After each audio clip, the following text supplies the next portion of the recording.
Assalamualaikum warahmatullahi wabarakatuh. Waalaikumsalam warahmatullahi wabarakatuh. Waalaikumsalam warahmatullahi wabarakatuh. Salam sejahtera bagi kita semua. Alhamdulillahirabbil alamin. Pada hari ini kita semua masih bisa berjumpa kembali dalam kondisi yang sehat. Yang kami hormati Ibu Lairul Mursyidah MAP selaku Kaprodi Administrasi Publik. Yang kami hormati Ibu Retnayu Prasetyanti SAP MAP dari Politeknik Setialan Jakarta sebagai narasumber. Yang kami hormati Bapak Hendra Sukmana SAP MKP, dosen Prodi Administrasi Publik UMSIDA sebagai narasumber pada hari ini juga. Dan yang kami hormati Bapak Ibu dosen Prodi Administrasi Publik serta peserta diskusi ilmiah yang kami banggakan dan berbahagia. Alhamdulillah kita panjatkan puja dan puji syukur atas kehadirat Allah Subhanahu wa taala pada hari ini kita masih bisa berkumpul bersama-sama untuk bisa menimba ilmu dari para narasumber yang luar biasa. Meski harus dilaksanakan secara online dan juga di bulan yang penuh berkah, teman-teman, Bapak Ibu juga di bulan puasa Ramadan. Semoga kita tetap dalam keadaan yang sehat dan juga jangan lupa bahagia. Alhamdulillah, diskusi hari ini bertemakan Sustainability and Governance in the Era of Uncertainty. Nah, berikut susunan acara dalam kegiatan diskusi ilmiah pada hari ini. Yang pertama akan ada sambutan dari Ibu Kaprodi Administrasi Publik. Kemudian yang kedua akan ada perkenalan kurikulum vitae dari narasumber. Kemudian yang ketiga acara inti, yang keempat akan ada sesi tanya jawab, dan yang kelima akan ada penutup. Sebelum kita menginjak pada acara yang pertama, marilah kita buka dengan bacaan basmalah. Bismillahirrahmanirrahim. Dan sebelum menginjak pada acara yang selanjutnya, saya ingin mengingatkan kembali kepada para peserta diskusi ilmiah untuk bisa on kamera, teman-teman. Bu Ilmi mohon bantuannya untuk bisa di-on-kan kameranya dan kita bisa bersama-sama mengikuti kegiatan pada hari ini dengan baik. Begitu, terima kasih teman-teman sebelumnya. Memasuki acara yang selanjutnya yaitu sambutan akan disampaikan oleh Ibu Lairul Mursyidah MAP selaku Kaprodi Administrasi Publik. Kepada beliau disilahkan. Monggo Ibu. Oke. Assalamualaikum warahmatullahi wabarakatuh. Waalaikumsalam warahmatullahi wabarakatuh. Yang terhormat pemateri pada pagi hari ini Bu Retnayu Prasetyanti SAP MAP dari Politeknik Setialan Jakarta, Lembaga Administrasi Negara. Terima kasih Bu Retnayu. Yang terhormat Pak Hendra Sukmana SAP MKP, salah satu dosen kebanggaan Prodi Administrasi Publik. Terima kasih Pak Hendra. Dan yang saya hormati juga Bu Ilmu Srotin Hauria SAP MAP, Sekretaris Program Studi Administrasi Publik yang pagi hari ini sebagai moderator. Tak lupa juga yang saya hormati Bapak Ibu dosen Program Studi Administrasi Publik yang sudah bergabung juga di kegiatan diskusi ilmiah dan mahasiswa Program Studi Administrasi Publik yang saya sayangi. Puji syukur kehadirat Allah Subhanahu wa taala atas segala limpahan rahmat serta hidayahnya kepada kita semua gitu ya, sehingga pada pagi hari ini kita bisa mengikuti kegiatan diskusi ilmiah dalam keadaan sehat walafiat. Sholawat serta salam kita panjatkan kepada junjungan kita Nabi besar Muhammad Rasulullah SAW yang sudah menuntun kita ke jalan yang diridhoi Allah.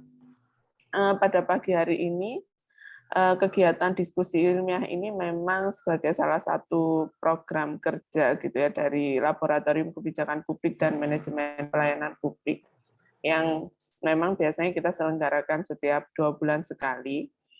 Dan pada pagi hari ini tema yang diusung adalah Sustainability and Governance in the Era of Uncertainty. Gitu. Memang sudah hampir, terutama setelah pandemi COVID ini, hari-hari yang kita hadapi itu adalah uncertain sekali gitu ya, penuh ketidakpastian. Kita nggak tahu apa yang akan terjadi besok. Bahkan sampai hari ini pun kita nggak tahu COVID itu kapan akan berakhir. Nah, ini yang memang harus menjadi apa ya, yang harus jadi bahan kajian kita gitu. Jadi bahan yang perlu kita diskusikan, apa yang harus kita lakukan sebagai akademisi di bidang administrasi publik, bagaimana kita nanti bisa memberikan sumbangsih pemikiran terhadap pemerintah gitu ya, selaku motor utama gitu di dalam kesejahteraan masyarakat. Karena terlihat sekali gitu setelah pandemi COVID-19, mungkin teman-teman juga merasakan ada perubahan yang sangat signifikan gitu ya dalam kehidupan kita, tidak hanya dari segi kesehatan, tetapi juga dari segi ekonomi, pendidikan, dan hampir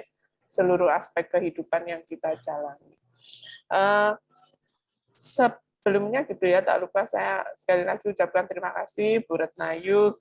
Saya juga alumni via UB, tapi dulu nggak pernah ketemu gitu ya. Kalau S1-nya saya 1 tahun di atasnya, gitu, tapi S2-nya 1 tahun di bawahnya, gitu, jadi tidak pernah barengan memang. Gitu. Nah, alhamdulillah, gitu, dan Bu Ilmi juga terima kasih, gitu, sudah membawa teman-teman yang begitu luar biasa, saya rasa untuk bersedia membagikan ilmunya, gitu, ke teman-teman yang ada di program studi administrasi publik Universitas Muhammadiyah Sidoarjo. Mungkin itu saja, gitu, yang bisa saya sampaikan. Untuk membuka gitu ya kegiatan pada pagi hari ini. Semoga di bulan puasa ini yang penuh berkat rahmat Allah, kegiatan ini juga bisa memberikan manfaat dan penuh keberkahan. Terima kasih. Wabillahi taufiq wal hidayah. Wassalamualaikum warahmatullahi wabarakatuh. Waalaikumsalam warahmatullahi wabarakatuh. Oke, terima kasih Ibu Prati. Selanjutnya saya akan memperkenalkan secara singkat kurikulum vitae dari kedua narasumber pada diskusi ilmiah hari ini. Yang pertama ada Bapak Hendra Sukmana MKP ya. Teman-teman pasti sudah tidak asing lagi dengan Bapak Hendra ini ya, yang paling ganteng di Prodi AP ya. Oh, ada Pak Ayat juga ya. Nah, beliau ini memang teman seperjuangan sebagai pengampu mata kuliah begitu di Prodi AP. Beliau S1 dari UNSIDA, S2-nya beliau menempuh pendidikan di UNER ya, Magister Kebijakan Publik. Beberapa publikasi karya ilmiah beliau juga sudah lumayan banyak. Beliau juga aktif menulis di Jurnal Kebijakan Publik dan Manajemen yang ada di Prodi Administrasi Publik, dan beliau juga aktif menulis di jurnal internasional karena sudah memiliki ID Scopus juga. Untuk penelitian, beliau juga aktif melakukan penelitian riset di internal UNSIDA dan juga menjadi partner dari Pemkab Sidoarjo. Untuk pengabdian masyarakat juga sama begitu. Kemudian untuk kurikulum vitae yang selanjutnya yang kedua adalah Bu Retnayu Prasetyanti SAP MAP. Beliau ini memang adalah teman seperjuangan saya ketika menempuh kuliah di Universitas Brawijaya S1 dan juga S2, dan alhamdulillah hari ini beliaunya bisa menyempatkan waktunya untuk bisa saling sharing ilmu begitu ya, sharing pengalaman kepada teman-teman semuanya di UNSIDA ini. Beliau juga sudah memiliki Orchid ID dan juga Scopus ID. Beliau juga punya Sinta dan juga Google Scholar. Oke. Selanjutnya menginjak pada acara inti adalah penyampaian materi yang akan disampaikan oleh narasumber kita yang pertama, yaitu Bapak Hendra Sukmana SAP MKP. Kami berikan waktu sekitar 45 menit nih Bapak, kepada beliau kami persilahkan. Oke.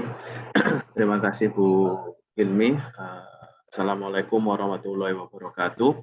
Waalaikumsalam warahmatullahi wabarakatuh.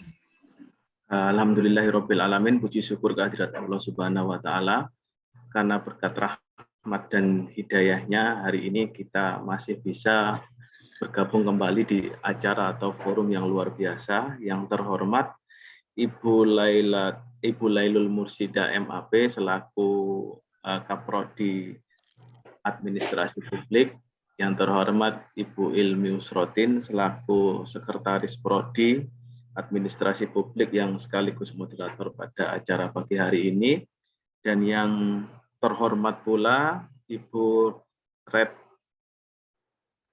Retnayu Prasetyanti MAP, salah satu personil dosen Politeknik Setialan Jakarta yang paling visioner ya soal lembaga administrasi negara dan soal tata kelola negara ini.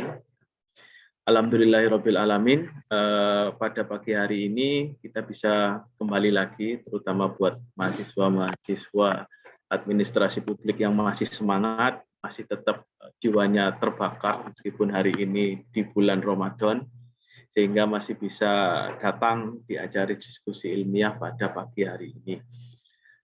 Pada pagi hari ini saya akan memberikan sedikit tema terkait dengan tantangan tata kelola pemerintahan di era saat ini. Berkaitan dengan judul tadi adalah keberlanjutan good governance atau tata kelola pemerintahan di era yang tidak pasti. Di era COVID-19 ini memang seperti kata Bu Lailul, banyak ketidakpastian dan banyak aturan yang berubah, termasuk 3 periodenya Jokowi. Ya. Lanjut, mungkin. Kalau kita ngomong tata kelola pemerintahan, ya, itu tak lain ya, dan tak bukan itu kita merujuk pada good governance atau kepemerintahan yang baik. Ya. Jadi tata kelola di Indonesia, di luar negeri pun, atau di semua banyak negara pun, hari ini eranya memang kolaborasi. Ya, tidak bisa kita hari ini memang berdiri sendiri, pemerintah sendiri semisal, atau swasta sendiri besar semisal, tidak bisa. Memang semuanya hari ini adalah era kolaborasi. Ya. Pemerintah semisal hanya bisa menyediakan lapangan pekerjaan untuk PNS paling tidak lebih dari 5%. BUMN menyediakan lapangan pekerjaan untuk masyarakat Indonesia paling tidak lebih dari 10%. Jadi totalnya hanya 15%. Ketika itu dibebankan sama pemerintah, ya, lapangan pekerjaan kita tidak disupport atau dikolaborasikan dengan swasta, tidak akan bisa. Karena semuanya itu hanya mencakup 15%, sedangkan 85% apakah dibiarkan menganggur? Tentu saja tidak. Makanya kita hari ini perlu kolaborasi. Teorinya sudah lama good governance, tapi penerapannya memang masih sulit karena ada dikotomi tersendiri sebenarnya antara pemerintah, swasta, dan masyarakat di sini. Jadi harusnya memang kalau kata dosen AP Pak Riyad ya, itu butuh kesepahaman bersama ya, antara pemerintah, swasta, dan masyarakat ini butuh sepaham di mana peran pemerintah, di mana peran swasta, di mana peran masyarakat, tidak hanya dari sisi teoritis. Karena pemerintah membutuhkan swasta, terutama untuk perluasan lapangan pekerjaan. Lapangan pekerjaan kita semakin sempit, ya, sedangkan masyarakat di era demografi hari ini semakin banyak. Sehingga S1 sudah selayaknya SMA, S2 sudah selayaknya S1, dan S3 sebentar lagi itu sudah selayaknya S2. Ya. Profesor sudah selayaknya nanti S3 karena terlalu banyak jumlahnya. Dan ini butuh ruang-ruang khusus. Ya, butuh ruang-ruang khusus sehingga kolaborasi ini memang nantinya tercipta. Jadi pemerintah dan swasta dan masyarakat ini hidup harmoni dalam tata kelola pemerintahan yang baik. Lanjut. Yang menjadi masalah di Indonesia, kenapa good governance itu sulit diterapkan di Indonesia, itu ada banyak hal sebenarnya. Beda kalau kita koncoh kasuistik, kenapa sih Indonesia tidak semaju Singapura, kenapa sih Indonesia tidak semaju Malaysia? Kita lihat dulu perbedaannya. Singapura luas wilayahnya mungkin hanya se-DKI Jakarta. Presiden Singapura atau Perdana Menteri Singapura pasti pernah datang ke semua lokasi yang ada di Singapura. Bahkan Perdana Menteri Malaysia juga sama demikian. Pasti mereka tahu detail-detail wilayah yang ada di Malaysia. Tapi saya yakin mulai Presiden pertama Indonesia Pak Karno, Bung Karno, sampai Presiden Jokowi terakhir ini, tidak akan pernah tahu detail-detail wilayah di Indonesia. Dan saya berani jamin Pak Jokowi tidak pernah nyampe kunjungan ke seluruh kabupaten kota yang ada di Indonesia. Pasti tidak akan pernah. Dengan hal demikian, berarti pemimpin kita tidak tahu detail-detail wilayah kita, hanya tahu dari pimpinannya. Beda dengan kasustik di Inggris, di Singapura, di Malaysia yang tetangga-tetangga kita. Mereka tahu lokasi wilayah-wilayahnya. Jadi lokasi-lokasi wilayah penduduknya, karakteristik suku bangsanya, mereka pasti tahu sebelumnya.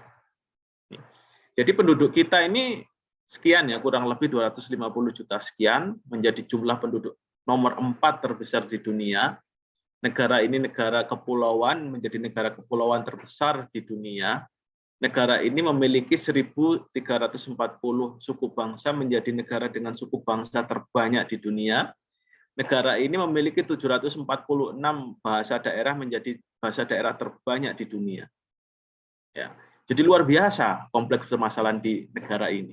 Ketika kita tidak bisa menerapkan satu harga, itu menjadi hal yang biasa. Contohnya harga BBM.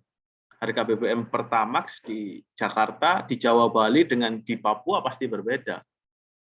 Di Jawa Bali dengan di Indonesia Timur pasti berbeda. Ini yang tidak bisa kita kita satukan sampai hari ini. Apalagi di era ketidakpastian hari ini, di era COVID-19 ini, kita benar-benar diterjang luar biasa akhir-akhir ini. Sejak 2020, pemilu kada serentak 2020, kita memang dilanda masalah yang luar biasa besar. Infrastruktur yang banyak, hutang yang banyak, ya, negara yang tidak bisa diurus, negara yang kesulitan mengatur masyarakatnya. Karena apa? Memang karena keadilan yang di sila kelima, keadilan sosial bagi seluruh rakyat Indonesia, ini masih belum ada kata sepaham, keadilan yang di sebelah mana. Kualitas infrastruktur dan layanan publik serta laju pertumbuhan ekonomi bervariasi dari satu tempat ke tempat lain. Inilah yang membuat Indonesia ini sulit akan menjadi negara maju. Ya, makanya dulu Bung Hatta pernah bikin konsep. Indonesia ini mau maju ya bikin negara serikat. Ya, negara federal. Negara, ada negara induk. Seperti di konsepnya United States Amerika. Tapi kalau negara ini konsepnya masih seperti ini, kata Bung Hatta, tidak akan maju. Ya, karena Bung Karno pada waktu itu tidak akan pernah datang ke seluruh wilayah Indonesia. Sampai hari ini pun Presiden tidak akan pernah datang ke seluruh wilayah di Indonesia. Itu menjadi salah satu acuan. Kenapa kok good governance sulit sih diterapkan di Indonesia? Karena kita masih belum satu pintu untuk aturan. Dan aturan itu diimplementasinya pun sulit. Ya, sulit sekali. Oke, selanjutnya. Tata kelola yang baik atau good governance itu sebenarnya membuat kehidupan kita ini adalah nyaman. Ya, nyaman, aman, ya, dan bahagia. Ya, nyaman itu berarti kita nyaman ya dalam kehidupan sehari-hari kita. Aman berarti tidak ada kehilangan, tidak ada tindak kejahatan, dan yang terakhir memang happy ending, ya, bahagia. Negara ini adalah negara yang salah satu negara yang memungut pajak untuk warganya. Beda dengan negara Qatar atau negara-negara Liga Arab ya, Uni Emirat Arab, Saudi Arabia dan lain sebagainya yang mengkosongkan pajak. Tapi kalau negara ini itu datang dari pajak. Ya, datang dari kita sebenarnya. Ya. Semua pemimpin kita sebenarnya hari ini sebelum ya eranya SBY ke atas, pemilu secara langsung, mulai dari SBY, Jokowi dan seterusnya nanti, mulai dari pemerintah daerah, bupati, wali kota dan seterusnya nanti, itu selalu punya visi, ya, dan misi. Dan visi misi mereka itu selalu berawal dari kata keadilan, ya, berawal dari kata keadilan, keadilan, keadilan, keadilan, dan keadilan. Ya. Good governance itu berawal dari keadilan dan kolaborasi sebenarnya. Jadi keadilan ini yang pertama selalu kalau presiden ngomong itu adalah hukum, kedaulatan hukum. Hukum tidak bisa diintervensi, hukum tidak bisa diganggu gugat, itu selalu ada kepastian hukum. Ya, membuat kebijakan pro rakyat yang seperti apa? Ya, Perda Perlindungan Anak dan Perempuan semisal, dan kebijakan-kebijakan lain yang sangat disenangi rakyat, melayani dengan baik. Ya, masyarakat sudah muak sebenarnya dengan pelayanan publik kita zaman dulu, tapi kondisi kini pelayanan publik kita sudah mulai membaik, tapi belum dari kata baik, tapi sudah mulai membaik. Tepat waktu, hemat waktu, murah, ya, tidak mencari laba, gratis, lebih baik, dan seterusnya. Mulai dari akte kelahiran, KTP, tapi konsepnya KTP dan lain sebagainya masih jauh dari kata tepat waktu. Tapi setidaknya pelayanan kita hari ini sudah mulai, meskipun di era ketidakpastian, COVID itu membuat pemerintah itu mau tidak mau harus berubah. Ya. Dari pelayanan yang sebelumnya offline, hari ini menjadi online semuanya. Ya. Mau tidak mau dipaksa berubah. Mengatur alokasi anggaran kesehatan, anggaran pendidikan, anggaran pengentasan kemiskinan. Ya. Kita sebenarnya dari 4 hal ini tadi, kalau kita ngomong keadilan, nggak akan pernah terpenuhi. Itu semuanya janji palsu. Ya. Pemerintah selalu ngomong, presiden terutama, wali kota, bupati, gubernur itu selalu ngomong, saya akan menerapkan keadilan bagi seluruh rakyat Sidoarjo, itu palsu. Saya akan memberikan ini, itu palsu. Ngomongnya presiden itu banyak palsunya, banyak kebohongannya. Ya. Karena keadilan ini tidak akan pernah terpenuhi. Sebenarnya konsepnya hanya 2 hal, konsep keadilan itu. Ketika pendidikan dan kesehatan itu adil, ya, sebenarnya masyarakat fine-fine saja dengan kondisi yang ada di lapangan. Ya. Contohnya apa? Contohnya SMA 1 Jakarta, ya, apabila sama kualitasnya dengan SMA 1 Makassar, ya, saya rasa masyarakat akan fine-fine saja. Ya. Dan mereka mengakses pendidikan itu secara gratis. Ya, itu berarti adil. Karena kualitas SMA 1 Jakarta dengan SMA 1 Makassar sama. Tapi pada kenyataannya kan tidak bisa. SMA 1 Jakarta ada di Australia, SMA 1 Makassar tetap ada di Makassar, misal seperti itu. Jadi jalan di tempat. Ya. Berarti konsep keadilan di bidang pendidikan itu tidak sama. Kualitasnya berbeda, ya, prasarananya berbeda. Sama halnya dengan kesehatan. Ya. Kesehatan selama asuransi BPJS kita dengan kelas, itu berarti konsep keadilan tidak terpenuhi. Kelas 1, kelas 2, kelas 3, atau tidak punya BPJS. Jadi konsep keadilan, ya, itu sebenarnya pemerintah cukup mengakomodir 2 hal kalau menurut saya. Pendidikan dan kesehatan. Kenapa? Kalau pendidikan kita pinter, masalah perluasan tenaga kerja sudah beres. Ya, karena kalau kita pinter, otomatis kita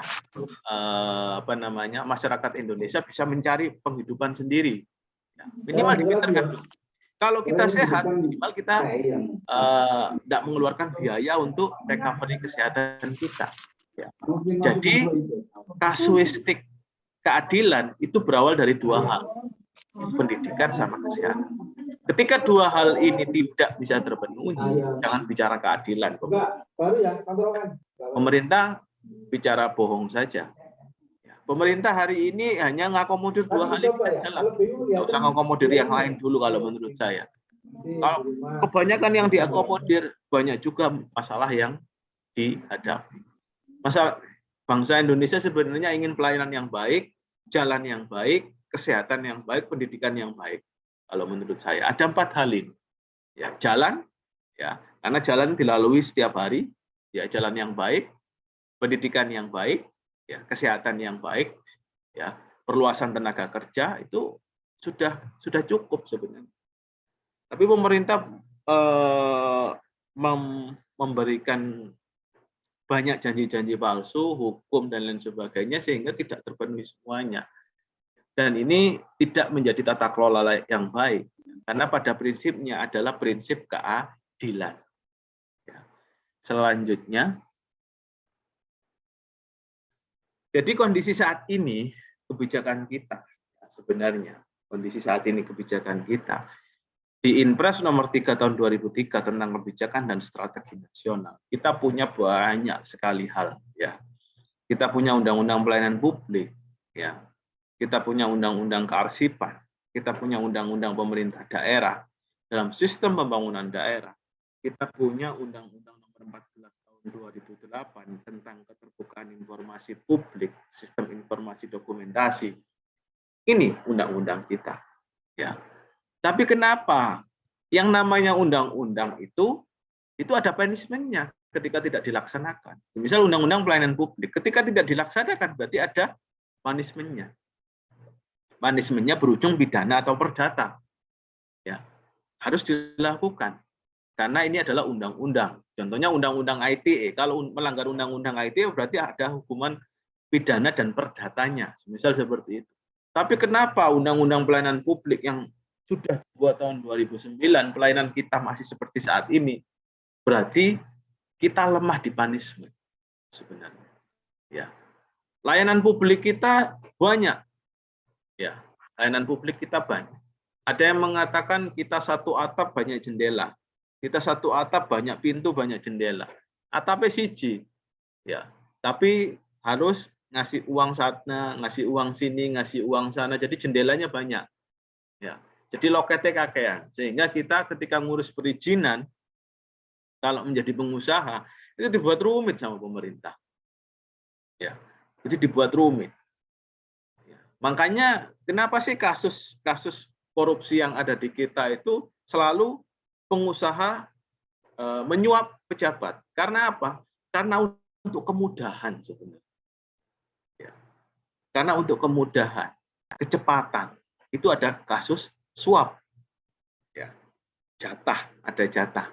Karena untuk apa sebenarnya? Kemudahan, dimenangkan, dimudahkan. Kasusnya simpel sebenarnya. Dimudahkan, dimenangkan. Tapi dimenangkan, dimudahkan bukan level kita yang 100-200 ribuan, tapi level miliaran. Ya. Sebenarnya kan tugasnya, semisal pemerintah daerah, tugasnya untuk melelang suatu pekerjaan. Jalan, semisal jalan Raya Candi sampai Jalan Raya Surabaya, perbatasan Surabaya Sidoarjo. Lelangnya berapa? Misal 100 M. Untuk dimudahkan menang, ya wis sampean kasih 3 M buat saya, 3 M untuk bupati. Ini suap ini. Dimudahkan menang. Ya. Itu sebenarnya ada kan pelayanan LPSE. Pelayanannya lelang secara elektronik. Lelang secara elektronik pun masih bisa diakali kemenangannya. Ya. Itulah Indonesia. This is Indonesia. Makanya di Indonesia ini undang-undangnya sebenarnya sudah ada, aturannya sudah ada jelas. Makanya di Indonesia sering saya bilang, Indonesia itu programnya luar biasa besar, luar biasa baik. Bahkan mungkin orang luar ini melihat Indonesia dari kacamata program, kacamata aturan, luar biasa Indonesia. Indonesia ini di pendidikan punya kartu Indonesia Pintar, ya. Di kesehatan punya kartu Indonesia Sehat, dan kita punya program Keluarga Harapan. Sudah pintar, sudah sehat, keluarganya diberi harapan. Tapi harapannya ini bisa jadi harapan palsu, ya. Jadi kita ini punya program yang luar biasa. Ya. Makanya di sektor layanan publik ini harus ada punishment kalau menurut saya. Jadi pelayanan publik tidak hanya jadi undang-undang semata, tapi juga ada punishment-nya. Termasuk undang-undang keterbukaan informasi publik. Kita menjadi bangsa yang terbuka kok. Di website-website kita hari ini sudah memudahkan mahasiswa untuk mengakses. Tapi di beberapa tempat, ya tidak semua aksesnya OPD, organisasi perangkat daerah atau dinas tadi, itu semuanya terbuka di website, tidak. Bahkan ada yang websitenya mati. Ya, gimana publik mau tahu? Ya, ketika websitenya mati. Dan ini harusnya kan menjadi punishment tersendiri buat pemerintah daerah atau pemerintah kabupaten kota, pemerintah provinsi yang website-websitenya itu mati. Ya, masyarakat hari ini lihat pemerintah, lihat kondisi negara kita itu dari mana? Dari website. Kita sudah tidak lagi seperti tahun 2005 baca koran Jawa Pos, sudah tidak lagi. Kita hari ini bacanya adalah baca koran online. Ya. 2005 dulu kita harus baca Jawa Pos. Jawa Pos karena koran yang luar biasa tadi. Tapi di tahun 2022 ini kita sudah bacanya online semua. Ya, baca koran online, baca aturan online, surat online, SK online, semuanya serba online. Ya, semuanya serba ditaruh web, semuanya serba ditaruh aplikasi.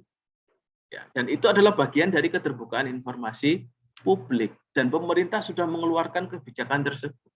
Cuma pada pelaksanaannya tidak semua pemerintah daerah itu melakukan hal tersebut. Ya. Sistem informasi dan dokumentasinya masih minimalis. Makanya ketika skripsi mahasiswa itu kadang kesulitan, tidak ada datanya, Pak, tidak ada datanya. Karena apa? Memang tidak dipublish datanya, dan sengaja memang tidak dipublish. Kelihatannya demikian. Ya. Contohnya kalau bantuan pertanian atau bantuan-bantuan yang lainnya, setiap tahun kan ada dari kementerian. Harusnya kan dipublish. Ya.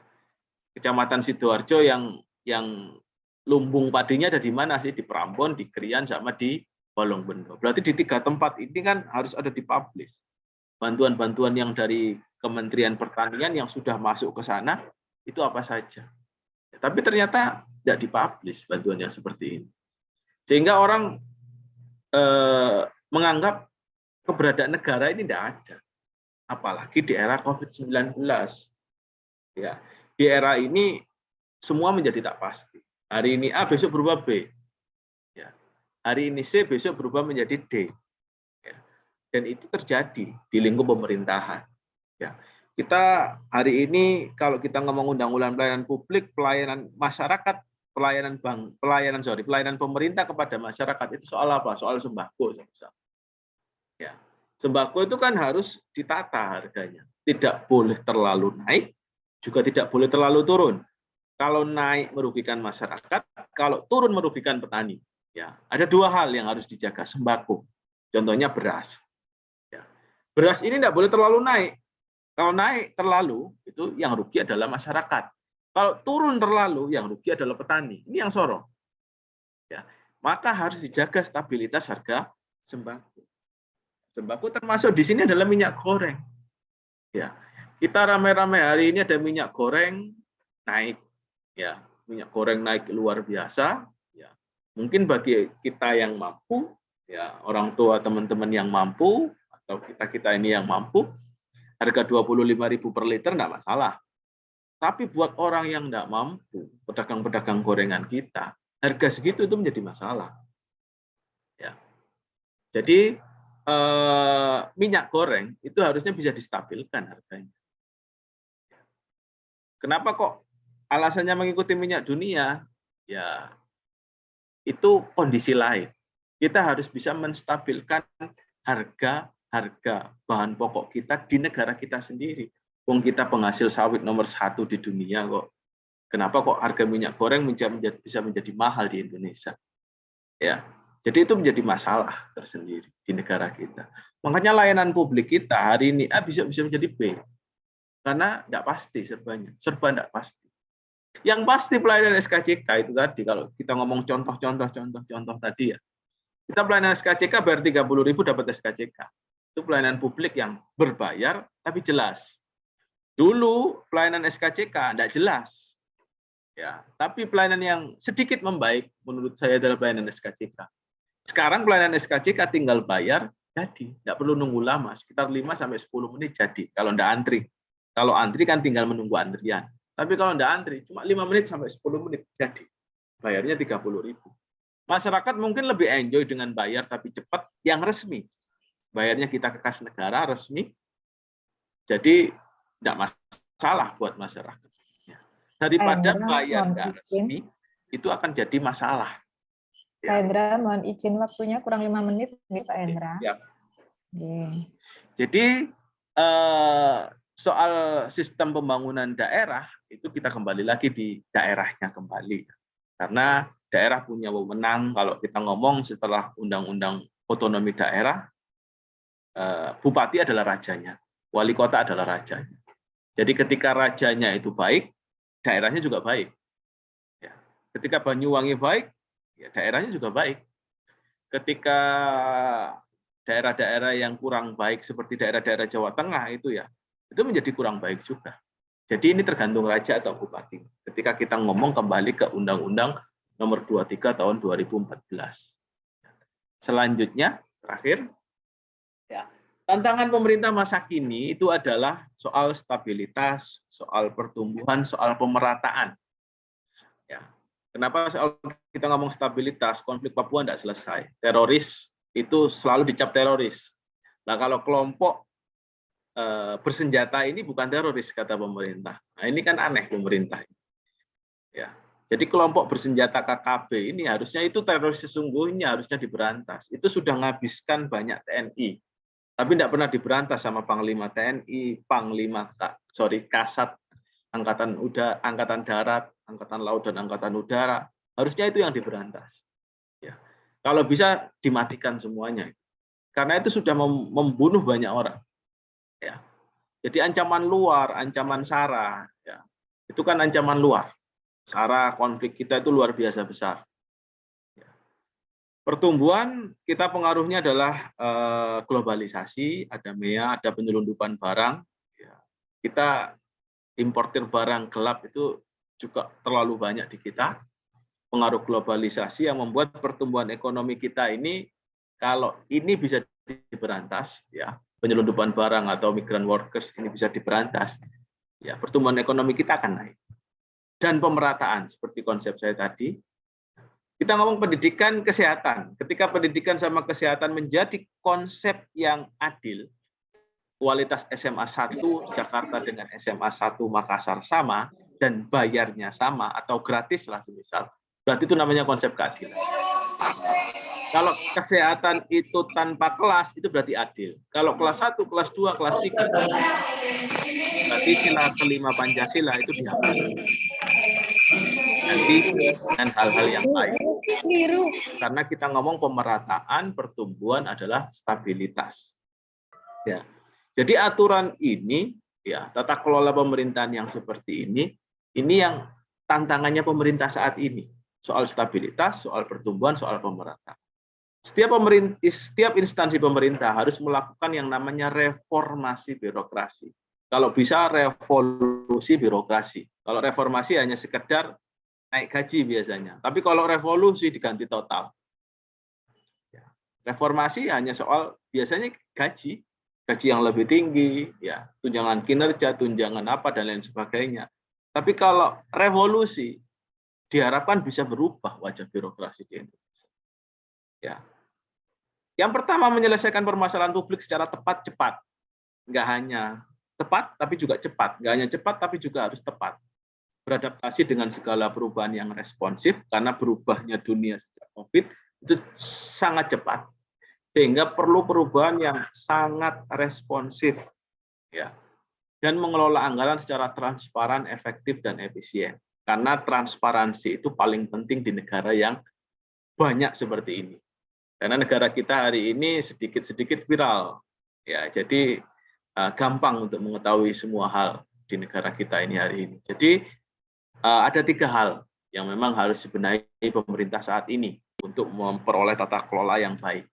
Menyelesaikan permasalahan publik. Hari ini permasalahannya apa itu? Selesaikan secara cepat, beradaptasi dengan perubahan yang responsif, dan mengelola anggaran. Karena ada program, ada anggaran. Ada anggaran, ada program. Itu saja konsepnya di Indonesia. Ya, mungkin itu saja yang bisa saya sampaikan, Bu Hilmi. Saya kembalikan lagi ke moderator. Oke, terima kasih Bapak Endra untuk mana atas pemaparan sharing ilmunya. Selanjutnya, kami persilahkan kepada pemateri kita yang kedua yang akan disampaikan oleh Ibu Retnayu Prasetyanti SAP MAP dari Politeknik Setialan Jakarta. Kepada beliaunya kami persilahkan. Silakan Bu Ayu.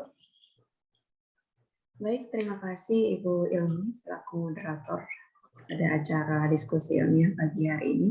Mohon izin, apakah suara saya terdengar dengan jelas? Clear Bu, jelas. Terima kasih.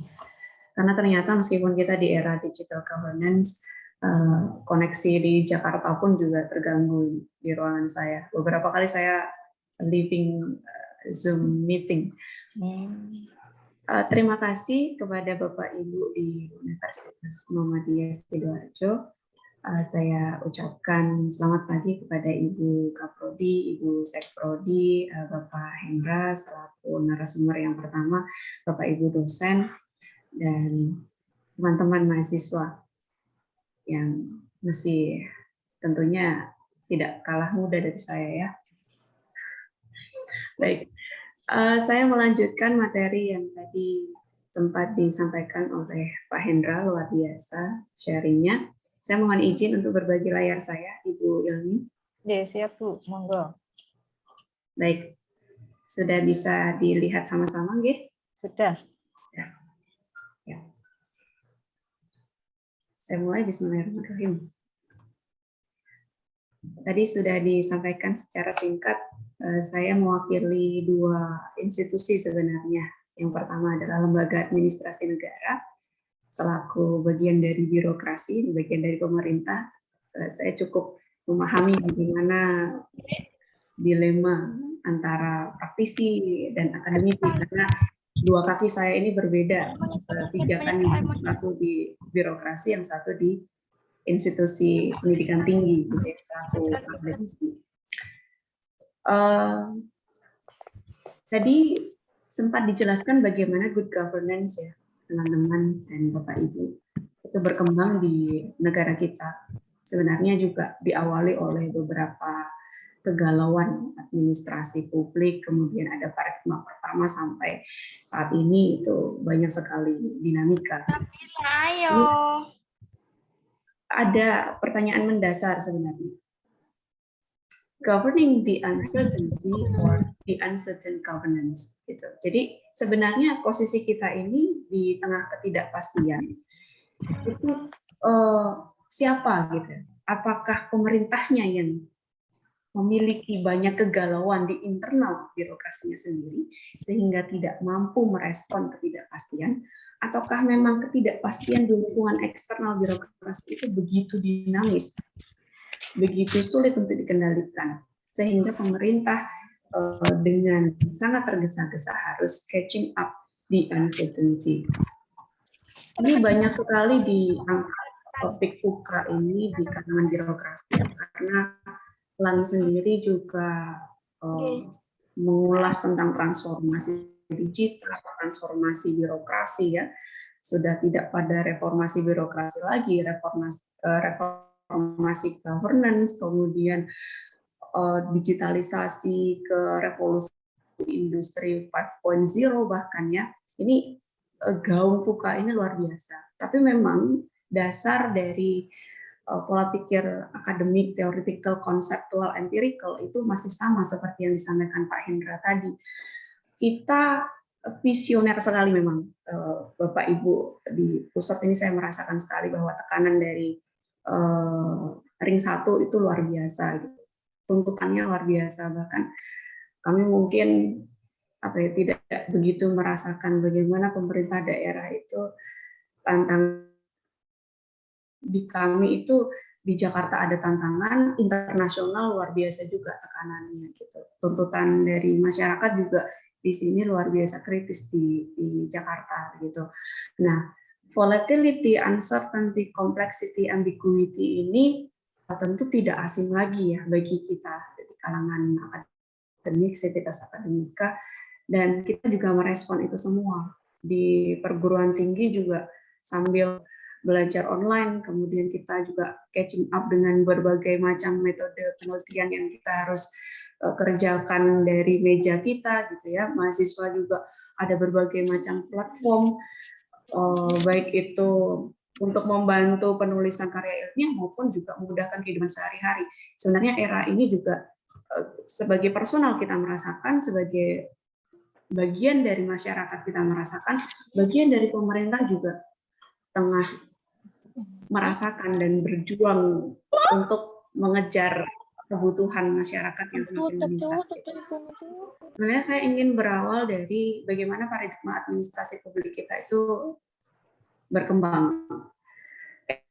Era saat ini, di uncertainty itu sebenarnya sudah diprediksi lama akan muncul sebagai tantangan di administrasi publik, bagian dari evolusi paradigma kita. Kalau kita berpijak kembali lagi, flashback ke paradigma 1, itu kan kita ada dikotom politik ya, dengan administrasi. Sampai berkembang kemudian kita muncul pergerakan reformasi, ada New Public Administration, New Public Management, New Public Service. Di situ juga ditekankan bahwa pentingnya demokrasi, pentingnya prinsip-prinsip swasta yang baik untuk diadopsi di sektor publik. Nah, paradigma selanjutnya itu tadi juga Pak Hendra menyampaikan bahwa ada electronic government, ada pergeseran makna dalam tata kelola pemerintahan yang awalnya adalah kita fokus pada government, kemudian kita beralih menjadi governance yang melibatkan banyak sektor, tidak hanya pemerintah. Ada swasta, ada masyarakat, bahkan sebenarnya setelah good governance sendiri sebagai sebuah paradigma gitu ya dalam tata kelola atau konsep atau perspektif gitu, kita juga dikenalkan dengan sound governance, di mana ada aktor keempat, ada international actor.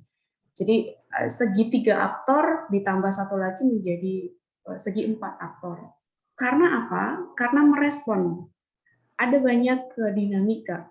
Muncul kemudian isu-isu sustainability yang semakin gencar. Setelah kita beralih dari Millennium Development Goals, di tahun 2015 kita resmi menggunakan Sustainable Development Goals sampai nanti pelaporan akhirnya di 2030. Nah, disitulah era governance itu semakin gencar. Juga setelah kita masuk ke era reformasi, sebenarnya sudah dibuatkan ya tentang aturan asas-asas pemerintahan yang baik, itu di tahun 2000-an awal gitu. Kemudian semakin berkembang ya, di 2017 kita punya aturan sendiri tentang SDGs, tentang sustainability, bahkan kita punya SDGs desa semenjak kita punya undang-undang desa di tahun 2014. Nah, sebenarnya ada paradigma yang kemudian dikembangkan sebagai respon secara keilmuannya. Paradigma ke-8 kita masuk di era digital governance. Dimulai sebenarnya juga di pasca reformasi itu, mulai electronic government, kemudian naik lagi istilahnya itu macam-macam. Ada whole of government, ada electronic governance, sampai saat ini digital governance. Nah, respon pemerintah sebenarnya kita bisa melihat dari agenda G20. Di November mendatang, teman-teman, kita sebagai tuan rumah di Bali ya, ada forum internasional G20. Memang agenda utamanya itu banyak. Tagline-nya adalah pulih bersama. Dan beberapa prioritasnya adalah arsitektur kesehatan global, itu bagaimana dunia internasional, aktor-aktor di lembaga donor maupun di masing-masing negara itu berkolaborasi untuk pulih bersama. Intinya seperti itu. Kemudian yang kedua adalah transformasi digital. Ini berangkatnya sebenarnya karena UMKM, karena dasar ekonomi global juga sedang goyah. Nah, transformasi digital itu mengusung supporting system, gitu ya, iklim bisnis yang baik agar mampu menjadi penopang berbagai macam pengembangan sektor, baik di public sector maupun di private sector. Jadi transformasi digital ini tidak hanya kita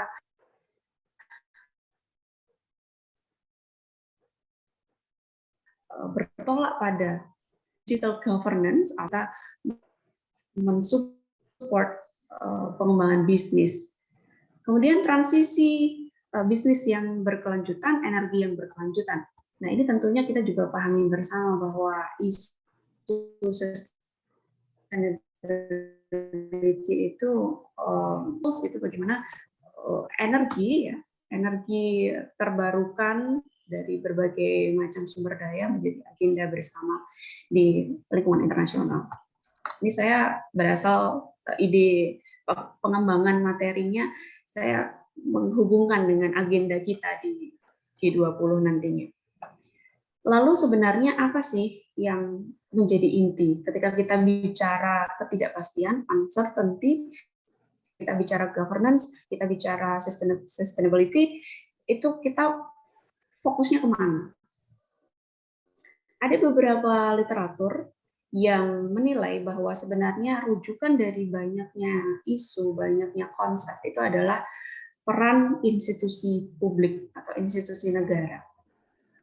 Bagaimana birokrasi saat ini itu mampu merespon ketidakpastian tersebut. Dunia yang tidak pasti itu yang kompleks, gitu ya, ini berhubungan dengan teknologi ternyata, berhubungan bagaimana digitalisasi itu dikembangkan. Jadi saya lantas melengkapi apa yang disampaikan oleh Pak Hendra tadi dengan mungkin sudut pandang yang sedikit berbeda gitu ya. Bagaimana digital governance itu tengah menjadi tren di birokrasi kita. Jadi setelah revolusi industri di 4.0 gitu, meskipun di luar negeri itu sudah berkembang lebih jauh lagi ya, tapi di kita memang masih struggling dengan 4.0 dan digitalisasi itu menjadi agenda yang sangat buzzword, istilahnya itu dipakai di mana-mana gitu. Apa sih sebenarnya intisari dari digital governance? Kenapa itu menjadi krusial menurut pemerintah saat ini? Karena memang mencoba untuk tadi menyelesaikan persoalan pelayanan publik, menyelesaikan persoalan komunikasi antara pemerintah, masyarakat, swasta, dan G2G atau sesama pemerintah melalui banyak platform. Nanti ada beberapa pilar dalam digital governance, saya akan sampaikan menyusul. Yang kedua adalah bagaimana digital governance itu mendukung efisiensi pemerintah dalam public goods and service delivery. Ini juga berhubungan dengan penganggaran tadi ya. Ini banyak sekali aplikasi pembangunan, aplikasi pelaporan, aplikasi perencanaan yang kita punya, dan digital governance ini mencoba untuk meningkatkan efisiensi. Lalu juga transparansi yang nantinya berujung pada akuntabilitas pemerintah itu ditopang oleh tools dari digital governance. Tadi disampaikan bahwa website itu penting, memang itu mutlak ya, tidak bisa dibantah lagi. Wajah dari kinerja birokrasi di depan masyarakat itu dapat dilihat dari seberapa besar transparansi pemerintah, seberapa baik akuntabilitas pemerintah yang ditampilkan melalui website. Yang terakhir adalah tentu menjaring partisipasi publik untuk mewujudkan demokrasi yang menjadi lebih baik lagi. Nah, digital governance sendiri sebenarnya kita ketika melihat satu konsep besar gitu ya, itu cenderung hanya ingat pada aplikasi, pada teknologi. Gitu. Padahal sebenarnya digital governance itu mencakup pelayanan publik, pelayanan yang sifatnya baik administratif, baik itu substantif maupun pelayanan barang dan jasa. Digital governance mencakup hubungan antara government to citizen. Tadi sudah disinggung bagaimana akuntabilitas pemerintah ya melalui platform layanan. Kalau di Jakarta saya punya Jaki, jadi ketika saya berjumpa hambatan di jalan gitu, ada jalan berlubang, ada sampah dan lain-lain, saya bisa foto, saya upload di aplikasi Jaki saya, ada akunnya, kemudian ada respon dari Pemda DKI, ditindaklanjuti. Nah, seperti itu. Itu salah satu bagaimana saya memanfaatkan sebagai citizen, ada platform digital governance yang dikembangkan oleh pemerintah. Kemudian government to employee. Saya sendiri bekerja, bisa dikatakan banyak WFH. Ketika COVID-19, kami di pusat itu sangat ketat, bahkan ketika tidak ada jadwal WFH, kami tidak bisa masuk kerja, karena ada list siapa saja yang harus masuk, seperti itu. Tapi saya bisa menerapkan sistem kerja jarak jauh, karena kami memiliki berbagai macam aplikasi kinerja ya, ada mulai dari laporan harian, laporan bulanan, kemudian kami e-performance kami juga ada, SDM kami punya, jadi ketika tunjangan kinerja itu harus dibayarkan, kami terlebih dahulu koreksi diri, apakah sudah mengisi laporan dengan baik atau belum, sehingga nantinya dapat tunjangan kinerja 100%. Karena memang di birokrasi sendiri sebenarnya saya mengalami bahwa perbaikan untuk kinerja itu kami lakukan, seperti itu. Government to government ini juga penting karena tadi ada aktor ya, aktor nasional dengan aktor internasional, salah satunya adalah pemerintah. Nah, di G20 tadi ada kolaborasi, kata kunci, komunikasi, kemudian koordinasi dan lain-lain. Melalui digital governance, government to government itu bisa mengoptimalkan media konferensi dan kerjasama internasional. Yang terakhir adalah government to business. Jadi sebenarnya ada banyak kemudahan yang ingin dibuat oleh pemerintah. Kalau di pusat sendiri terasa betul bagaimana desakan dari pemerintah, istilahnya eksekutif level atas ya, top management eksekutif kepada kami di tingkat birokrat bawah begitu ya. Bagaimana kami mampu meningkatkan performa untuk mencapai pelayanan yang lebih baik kepada stakeholder. Dan sebenarnya saya juga beberapa kali keluar masuk pelabuhan ya, tentang dwelling time dan lain-lain, tentang kegiatan perdagangan internasional, itu pasti ada kecolongan, ada oknum yang memang memanfaatkan masa dwelling time yang kalau di kita masih berbeda dengan Singapura yang hanya hitungan jam saja sudah bisa ya. Kita masih hitungan hari, bahkan bisa minggu gitu. Bahkan mungkin ada kasus ya sampai bulanan. Tapi sebenarnya tengah diupayakan itu semua.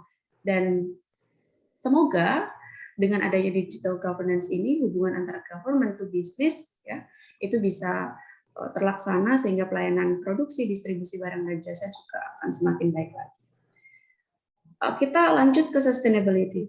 Sebenarnya banyak tema mengangkat sustainability, tapi kadang kita hanya fokus pada Sustainable Development Goals.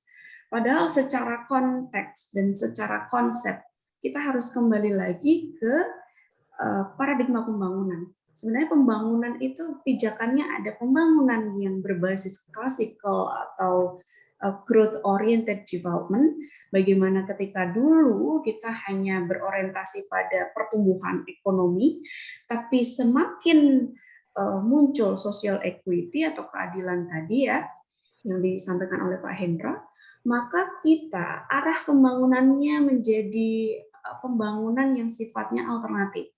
Ada banyak cara untuk mewujudkan pembangunan yang merata. Salah satunya adalah pemberdayaan masyarakat, kemudian sustainable development. Jadi berangkatnya dari sana dulu. Kita bagi dulu paradigma pembangunannya, kemudian dari sustainable development ada banyak program, ada banyak kebijakan. Salah satunya adalah kebijakan internasional yang kita sepakati bersama di dalam sidang umum PBB pada waktu 2015, yaitu Sustainable Development Goals. Jadi ketika kita bicara sustainability, maka kita ingat ada beberapa dimensi. Tidak hanya Sustainable Development Goals. Karena Sustainable Development Goals juga akan berakhir di 2030 dan apakah berlanjut ataukah di reform kembali itu merupakan agenda politik bersama. Tapi sustainable development sebagai satu kerangka pikir itu punya dasar atau aspek dimensi gitu ya, yang kita bisa sama-sama amati. Ada perkembangan bahwa awalnya kita mengenal sustainable development itu hanya 3 pilar: lingkungan, sosial, dan ekonomi. Tapi ternyata ketika permasalahan dan tantangan semakin besar, kita tambahkan satu, ada dimensi yang keempat, yaitu institusi atau governance sustainability. Jadi percuma kita bicara tentang sosial, ekonomi, dan lingkungan ketika birokrasi atau pemerintah itu tidak mengusung sustainability dalam setiap manajemen kinerjanya.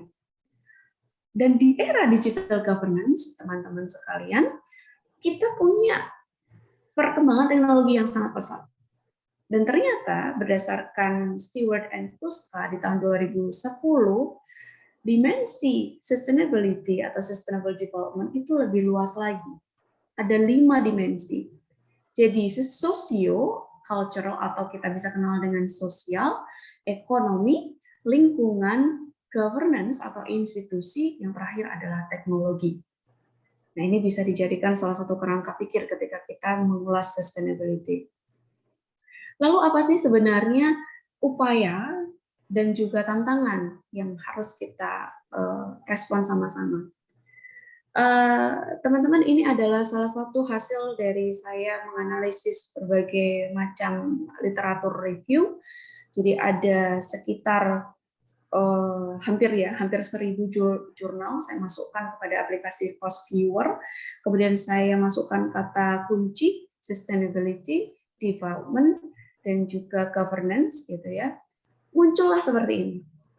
Jadi bisa kita pahami bersama bahwa ada banyak pengaruh. Ini kalau saya boleh lihatkan aplikasinya sebentar, saya switch. Nah, ada banyak pengaruh atau faktor penentu keberhasilan sustainability. Kalau kita langsung ambil aspek tujuan pembangunan berkelanjutan ya, ini ada warna biru, teman-teman bisa saksikan bersama. Apa saja sih sebenarnya faktor-faktor kunci yang bisa menentukan keberhasilan program pembangunan berkelanjutan di berbagai negara gitu. Ada security ya, tentang food security, kemudian tourism, ada energi, ada juga tentang kerjasama internasional, United Nations, pandemi, gitu. Kemudian kita juga bisa lihat ada interaksi di dalamnya, ada aktor, lalu juga ada corporate governance. Ini jadi ada beberapa pengaruh besar gitu ya, atau indikator besar dalam sustainability.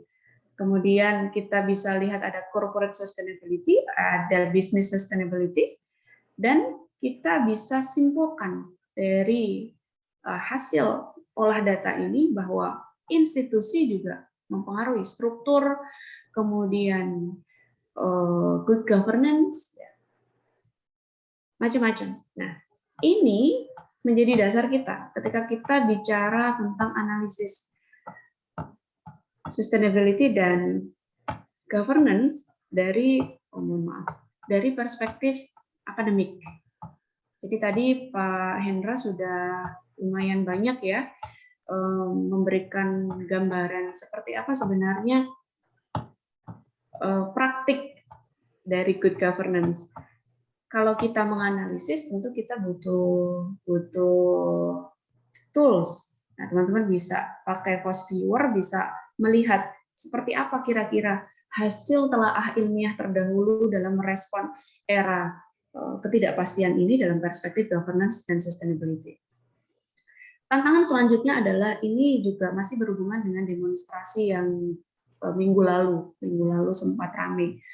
Alhamdulillahnya di daerah saya, sebenarnya saya dekat kantor saya, Poltek Setialan Jakarta itu dengan gedung DPR ya. Kalau waktu 2019 itu kami sempat sampai macet di depan jalan masuk kantor yang demonstrasi Kejayaan Memanggil dan lain-lain itu. Tapi di minggu kemarin itu alhamdulillah tidak sampai separah 2 tahun yang lalu gitu. Hanya saja ada satu kata kunci yang bisa kita ambil, yaitu bagaimana pemerintah itu mengambil keputusan di era post-truth, bagaimana masyarakat juga merespon era post-truth. Salah satu keyword ini yang sangat menjadi perhatian dunia, menjadi istilahnya bahasa yang paling sering dikatakan itu di era 2016-2017 ketika Brexit, kemudian Donald Trump ya. Itu banyak sekali hoax, banyak sekali pertentangan di media sosial tentang personal belief. Dan di kita itu sekarang juga sedang berkembang ini. Pemerintah juga ditantang bagaimana menyikapi post-truth ini. Apakah kemudian terjerumus dalam hasutan media yang begitu luar biasa, dan pemerintah juga sebenarnya banyak koalisi ya. Ini luar biasa kalau kita bicara konspirasi dan lain-lain. Nah, muncul fenomena bagaimana pemerintah itu mampu atau tidak menginterpretasi data dan informasi.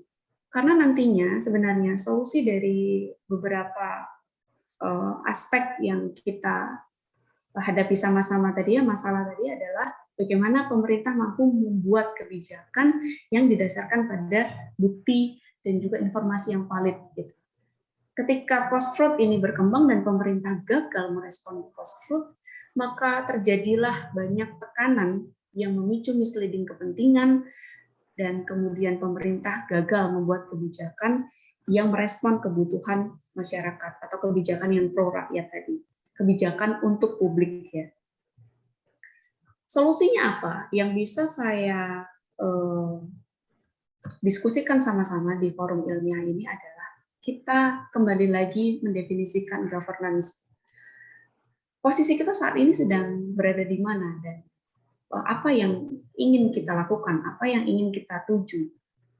Kalau kita melihat ya, ada revolusi industri 4.0. Di kita ternyata ada governance 1.0. Posisi kita masih jauh di bawah Korea Selatan dan Singapura. Di mana ketika pengambilan kebijakan dilakukan oleh pemerintah, pertimbangan ataupun kinerja pemerintah dalam menyelesaikan masalah publik atau masalah kebijakan itu masih berorientasi pada hierarki birokrasi yang cukup rigid, yang berbelit-belit, ya, yang egosentris dan lain-lain. Nah, teman-teman pahami sebagai patologi birokrasi. Itu masih sangat terjadi meskipun kita ingin berlari ke arah digital governance. Tapi governance 1.0 itu benar-benar posisi kita yang perlu kita cermati. Bahkan negara tetangga kita sudah berada di level governance 2.0. Jadi teman-teman bisa saksikan sama-sama.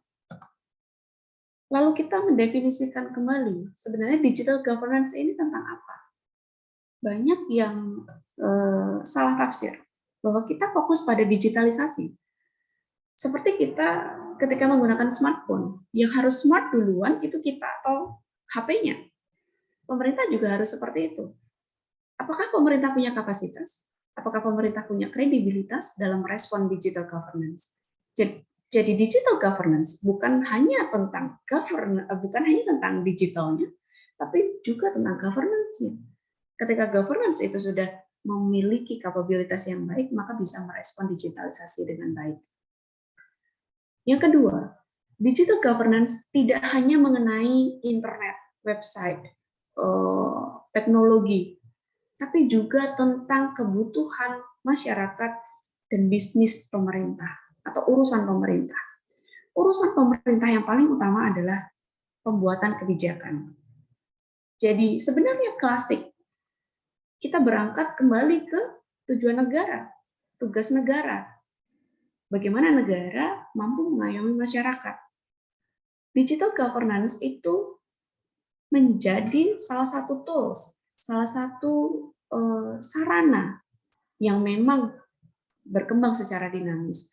Tapi tujuannya adalah bukan untuk membuat aplikasi sedemikian banyak, bukan untuk mengembangkan atau berlomba-lomba membuat teknologi, inovasi, dan lain-lain, tapi bagaimana inovasi perubahan yang baik itu tadi, menggunakan digitalisasi itu tadi, digunakan untuk kebutuhan masyarakat.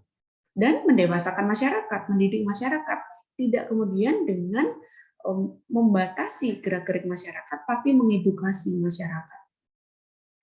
Digital governance tidak hanya menerjemahkan proses atau memindahkan atau mengganti yang awalnya surat menyurat menjadi electronic based atau digital based, tapi mentransformasikan proses, di mana proses itu mencakup tadi beberapa lapisan, kapabilitas pemerintah, kecakapan pemerintah, hingga nantinya mampu meningkatkan kepercayaan publik terhadap pemerintah.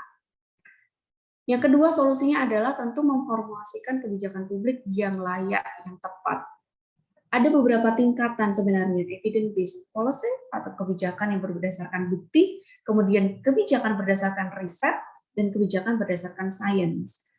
Nah, ketiganya ini tentunya harus digunakan sebagai pertimbangan penting terhadap dalam proses pengambilan kebijakan oleh pemerintah. Data dan informasi itu harus diolah terlebih dahulu, tidak kemudian menjadi dasar mentah.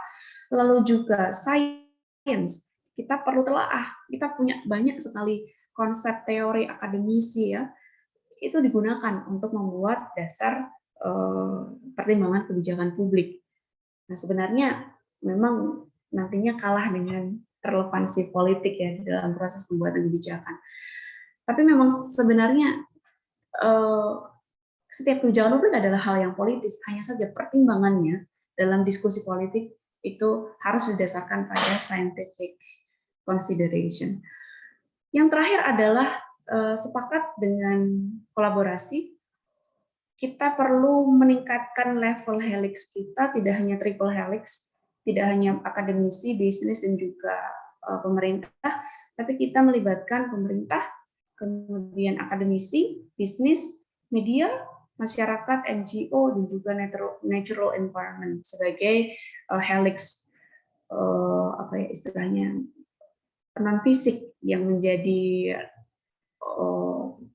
dasar dari lingkungan kolaborasi atau lingkungan kerjasama itu dibatasi dalam koridor sustainability seperti itu.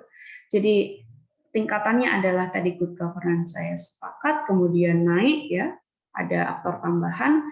Kalau saya bawa ke konsep helix, kita kenal dengan quintuple helix. Nah, ini adalah beberapa hasil dari sharing ya bersama beberapa teman sejawat di Politeknik Setiawan Jakarta. Monggo saya persilahkan untuk dibuka sesi diskusi lebih lanjut. Terima kasih dari saya cukup. Kembali ke Ibu Ilmi selaku moderator. Assalamualaikum warahmatullahi wabarakatuh. Waalaikumsalam warahmatullahi wabarakatuh. Terima kasih Bu Ayu atas materinya yang luar biasa, sama dengan Pak Hendra juga. Untuk sesi selanjutnya kami persilahkan kepada teman-teman, apakah ada yang ingin didiskusikan, ada sesi tanya jawab, silahkan teman-teman. Ya. Oke, ini ada langsung saja, nggih. Pertanyaannya ada di chat, ini panjang sekali ya. Ini pertanyaannya dari Mas Abigil dari Prodi AP. Oke. Pertanyaannya adalah untuk Pak Hendra dan juga nanti barangkali bisa ditambahkan Bu Ayu juga, monggo. Kenapa di Indonesia itu ternyata sering membuat keputusan yang ragu untuk menentukan kebijakan. Kemudian, nah, terus bagaimana peran dari pemerintah untuk menanggapi kondisi seperti itu, Bapak?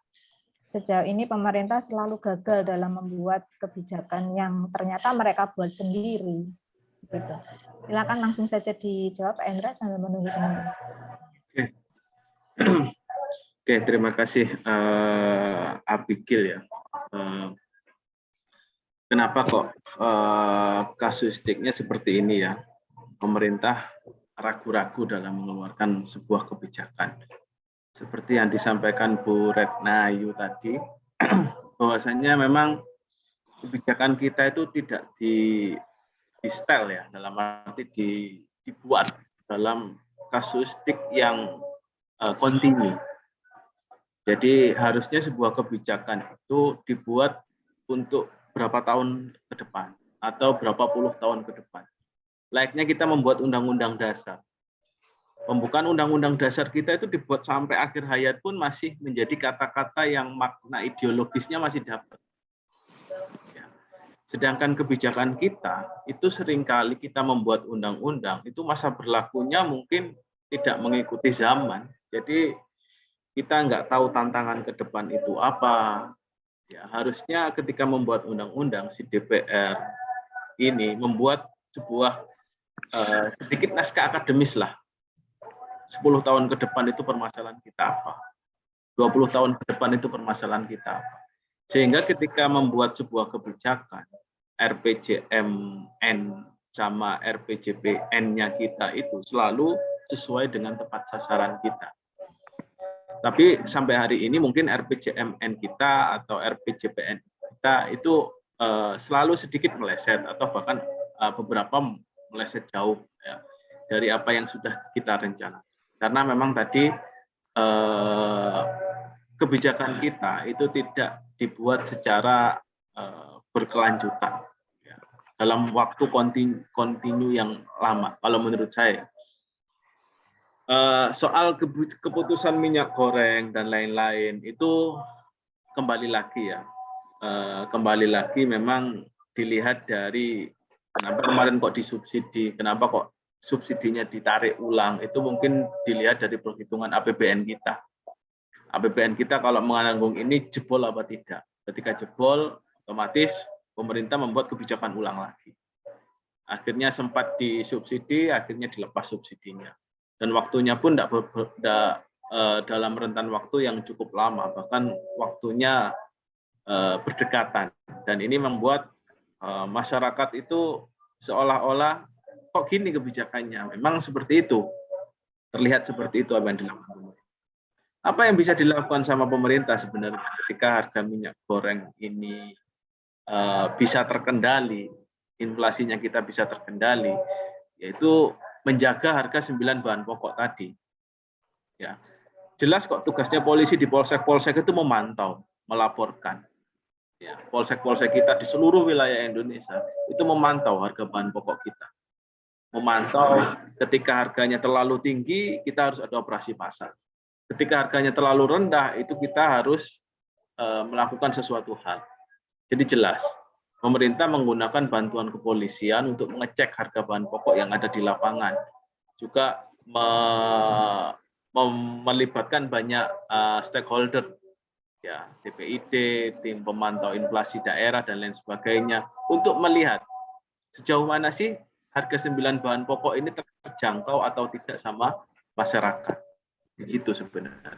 Jadi perannya pemerintah untuk menjaga ya memang harus lebih ditingkatkan lagi, terutama soal 9 bahan pokok ini tadi. 9 bahan pokok ini krusial buat masyarakat kita, apalagi ekonomi kita ini lagi sedang sulit, PHK di mana-mana dan lain sebagainya, sehingga masyarakat memang sangat berharap adanya bahan pokok murah di menjelang Idul Fitri seperti saat ini, semisal harga BBM yang murah ya dan lain sebagainya. Memang pertama naik, imbasnya tidak ada.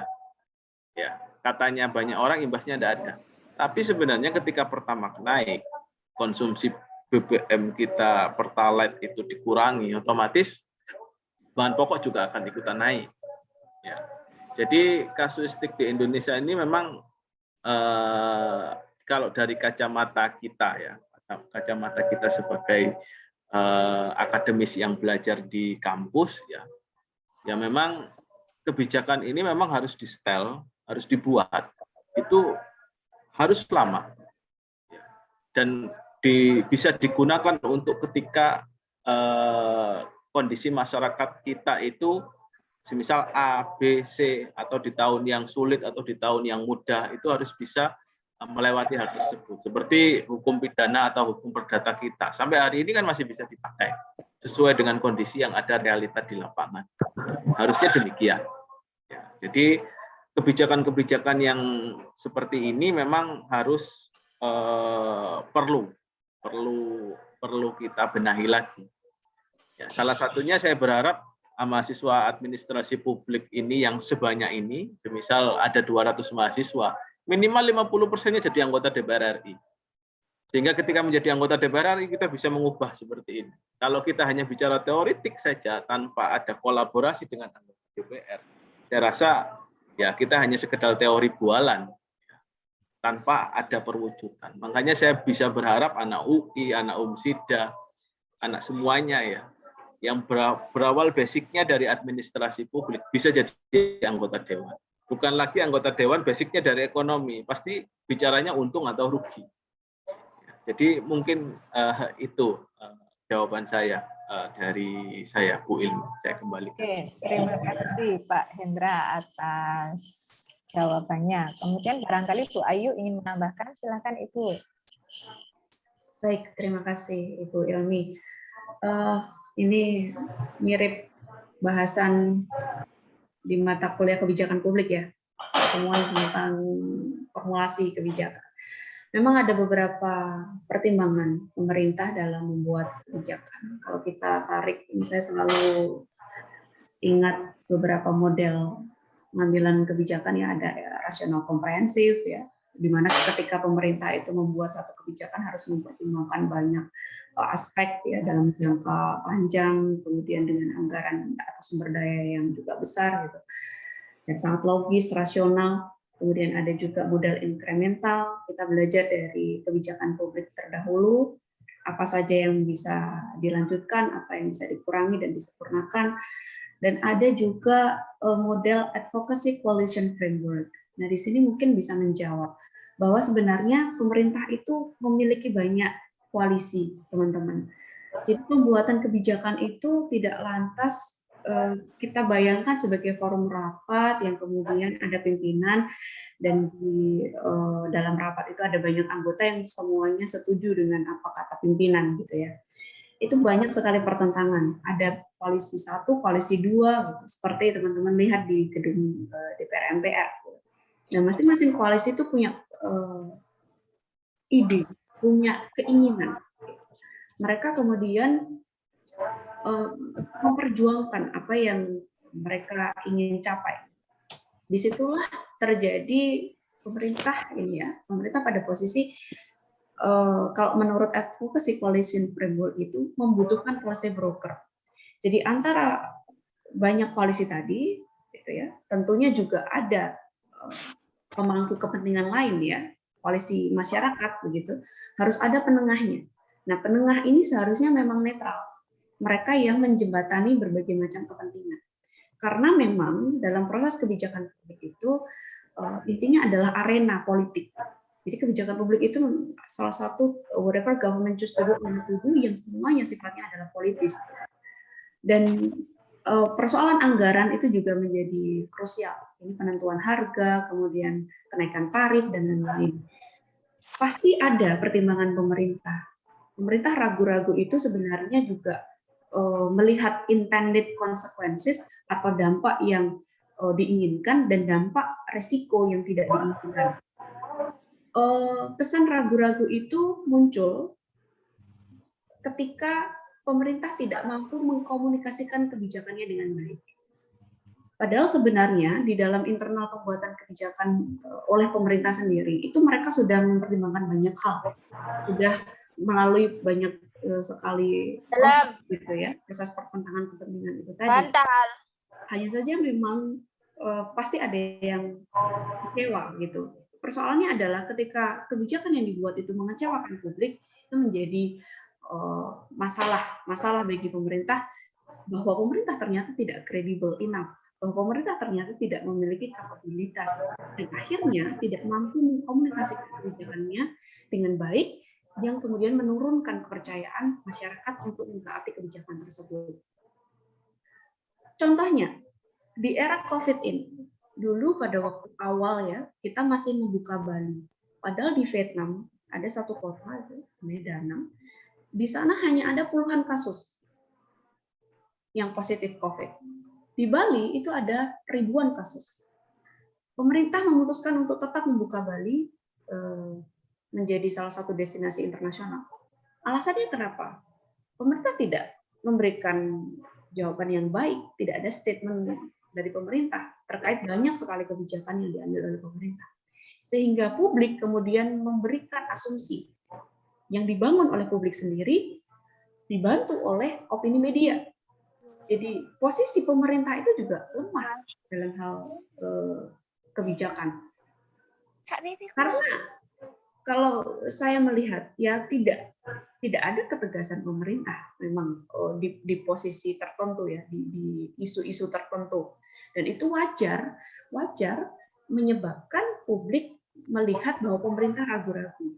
Sebenarnya ya keraguan-raguan itu kalau saya lihat sebenarnya dialami oleh banyak pemerintahan di pusat maupun di daerah, pasti ada keraguan-raguan.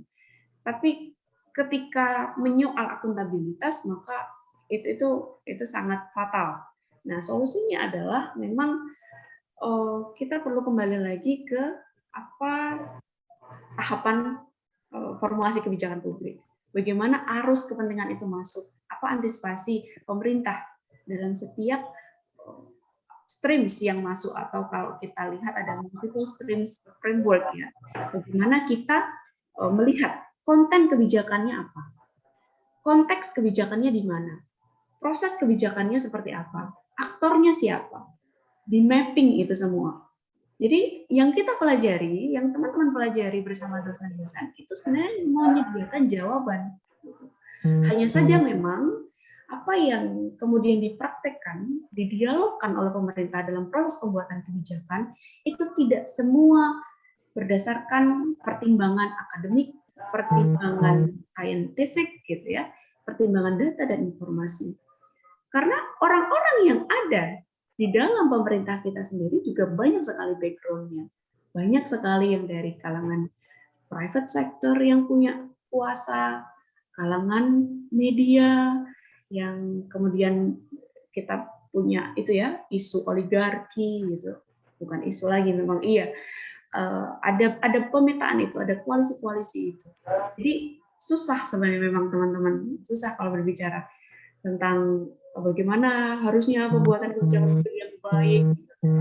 Karena saya sendiri juga masuk dalam proses pembuatan kebijakan publik di dalam birokrasi gitu. Jadi ketika saya ingin mengimplementasikan keilmuan, itu juga tantangannya luar biasa. Seperti itu dari saya sharingnya. Baik, terima kasih Bu Ayu. Karena memang waktunya singkat ya untuk hari Jumat, saya buka satu pertanyaan lagi nih ya, supaya tidak penasaran ini, dari Mbak Tiara ya. Dari A2 ingin bertanya ke Bu Ayu ya, Bu Retna Ayu. Bu, di era yang perkembangan digital ini yang sangat pesat, tapi tidak diimbangi dengan SDM yang mumpuni dan memadai ya, dalam penyelesaian administrasi di lapangan. Nah, bagaimana peran pemerintah serta kesiapan masyarakat dalam menghadapi hal tersebut? Silahkan, Bu Ayu.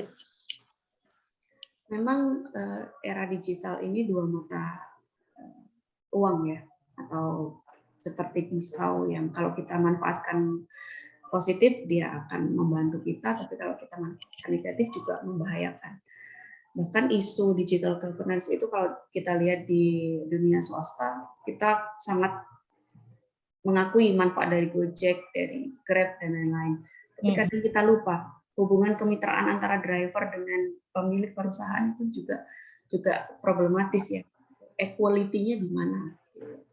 Nah, di pemerintah sendiri juga harus mempertimbangkan prinsip equality itu tadi. Ketika kita ingin bergegas digital governance dan lain-lain, kemudian kita menuntut masyarakat untuk melek literasi digital ya, melek teknologi, tapi kita tidak mencoba untuk membuat banyak program edukasi masyarakat, dan kita justru menghukum masyarakat dengan undang-undang ITE. Itu saya rasa juga kurang bijaksana ya. Interpretasi kebijakan publik juga tidak bijak. Nah, bagaimana sebenarnya caranya gitu? Ada banyak metode sebenarnya yang digunakan oleh pemerintah. Pemerintah itu punya banyak kementerian, pemerintah punya banyak instansi publik di daerah ya. Bahkan di desa sendiri kita juga sudah punya sistem informasi desa yang mumpuni. Dan kita melalui SDGs desa itu juga sudah mengembangkan, ada namanya desa digital, ada namanya sistem informasi desa yang terkoneksi antara Kementerian Dalam Negeri, kemudian Kementerian Desa maksud saya, juga Kementerian Keuangan gitu. Nah, itu salah satu melalui program-program pemerintah yang didanai oleh APBN dan juga pemerintah daerah, itu salah satu bentuk bagaimana meningkatkan kompetensi SDM di berbagai level, di pusat, kemudian di provinsi, kabupaten, kota, hingga ke desa. Lalu kesiapan masyarakat tentu juga tadi di era post-truth itu memang ada banyak kategori masyarakat dengan literasi digital masing-masing. Ada Bapak Ibu kita yang sangat enjoy dengan grup WA-nya ya, sementara kita sudah mengerti betul banyak aplikasi yang bisa kita manfaatkan ya. Untuk ini hati-hati juga Bapak Ibu, ini mahasiswa sudah pinter cek plagiarisme gimana caranya agar bisa zero gitu. Itu bagaimana perbedaan kompetensi di masing-masing generasi. Kalau kesiapan kita sendiri tentu ya kadangkala kita pribadi saya sendiri kadangkala kita susah untuk inisiatif gitu. Teman-teman juga paham bahwa banyak ya sebenarnya aplikasi yang kita bisa manfaatkan, tapi kita juga enggan untuk belajar sama-sama. Kalau di kami itu lingkungan eksternal, lingkungan tempat kita berada itu menentukan kesiapan kita juga. Jadi ketika kita dipaksa untuk kuliah online, kita dipaksa untuk memanfaatkan digitalisasi, maka kita akan belajar. Memanfaatkan software penelitian, memanfaatkan media untuk kita menulis dan lain-lain, itu salah satu cara bagaimana masyarakat akademik ya, kalau saya kasih contoh tadi itu mempersiapkan diri menghadapi era digitalisasi gitu. Lalu bagaimana dengan masyarakat non akademik? Nah ini tugasnya kita salah satunya teman-teman, karena akademisi itu berada di tengah-tengah, sama seperti policy broker tadi. Kita bagian dari masyarakat, kita bagian dari pemerintah juga, karena kita mengerti betul tugas pemerintah itu apa, gitu. Jadi kita membantu masyarakat di sekitar kita untuk mempersiapkan diri. Kalau program pemerintah sudah banyak saya rasa, tapi memang tepat tidaknya atau efektif atau tidaknya itu ya variatif. Tapi kalau upaya pemerintah di masing-masing kementerian lembaga itu saya melihatnya sudah cukup kalau dari pelaporannya sudah cukup lumayan begitu. Tapi kalau dari apakah outcome-nya ini meningkatkan kesiapan atau tidak, nah itu perlu ditelaah lebih lanjut lagi. Terima kasih Bu Delmi. Ya, terima kasih Bu Ayu. Ada tambahan sedikit dari Pak Hendra? Atau cukup? Unmute Pak Hendra, unmute. Nah, oke. Memang soal kesiapan masyarakat kita soal pelayanan online ini, hari ini kan memang pelayanannya basicnya semuanya hampir semua daerah, nggak hanya di kota-kota besar seperti Jakarta, Semarang, Surabaya, tapi hampir semua di daerah kita ya, terutama di Pulau Jawa itu rata-rata sudah menerapkan sistem pelayanan yang berbasis online. Terkait gimana kesiapannya, memang kesiapan masyarakat itu mau tidak mau harus dipaksa. Ketika berawal dari pemaksaan, saya yakin bangsa Indonesia ini kalau nggak dipaksa itu nggak bisa. Orang Indonesia ini butuh paksaan. Kuliah butuh dipaksa, makan butuh dipaksa, semuanya butuh dipaksa. Ini ciri khas bangsa Indonesia. Jadi kesiapan SDM ketika sudah dipaksa, saya yakin semuanya akan berjalan normal seperti biasanya. Karena memang kita berawal dari sini pun, kita semua hadir di sini pun karena paksaan sebenarnya. Jadi ketika semua sudah dipaksa dan paksaannya itu berujung punishment semisal biasanya, ya otomatis akan berjalan normal seperti biasa. Karena memang mau tidak mau, ya kita hari ini butuh kecepatan, kemudahan waktu. Otomatis kecepatan dan kemudahan bisa kita dapatkan melalui pelayanan yang bernama sistem online tadi. Yang kita tidak pernah berpikir ketika tahun 2005, tahun 2022 kondisinya memang seperti ini. 2005 kita tidak pernah mengenal WhatsApp, tidak pernah mengenal video call, tapi tahun 2022 kita bisa mengecek sesuatu hal dari WhatsApp video call dan lain sebagainya, sehingga ya inilah yang harus kita terima. Kita memang dipaksa oleh keadaan. Mungkin itu saja jawaban dari saya. Oke, terima kasih. Alhamdulillah teman-teman, Bapak Ibu dosen dan juga para narasumber, kita telah sampai pada penghujung acara. Maka perkenankan saya untuk menyimpulkan secara singkat materi dari kedua narasumber pada hari ini, bahwa saya tadi sudah disampaikan bahwa pada saat ini itu ternyata memang pemerintah itu sedang galau. Galau ini bisa dilihat dari dua dimensi, dari sisi internal dan juga eksternal ya, yang tadi sudah disampaikan oleh para narasumber. Dan ternyata pada era yang tidak menentu ini, dari kegaulan pemerintah ini ternyata juga bisa ya dipelajari dari secara teoritis. Yang tadi sudah disampaikan oleh Bu Ayu, ada beberapa pergeseran paradigma dalam administrasi publik. Nah, sampai pada paradigma yang ke-8 yang terakhir untuk bisa menghadapi era yang tidak menentu ini adalah melalui paradigma digital governance ya. Dan ternyata tadi yang saya tangkap adalah digital governance ini bukan hanya berkaitan dengan digitalnya ya, tetapi lebih penting dari itu adalah governance-nya ini loh teman-teman, ya opo supaya dia bisa beradaptasi dengan cepat, tepat ya untuk bisa berdigitalisasi ini. Kemudian ternyata pada saat ini pun juga ada agenda yang terdekat di Indonesia, ada kegiatan G20 Indonesia 2022 di bulan November yang tadi disampaikan oleh Bu Ayu, itu adalah salah satu bentuk juga dari aplikatif digital governance yang ada di Indonesia ya. Barangkali itu saja yang bisa kami sampaikan pada diskusi ilmiah hari ini. Saya pribadi dan juga kami dari Prodi Administrasi ini mengucapkan terima kasih banyak kepada kedua narasumber pada diskusi ilmiah pada hari ini, dan juga terima kasih teman-teman yang sudah bisa berpartisipasi ya dalam diskusi ilmiah hari ini. Kurang lebihnya Bu juga maaf. Terima kasih Bu Ayu, Pak Hendra. Semoga nanti kita bisa melanjutkan diskusi kita di lain kesempatan. Begitu nggih Bapak Ibu.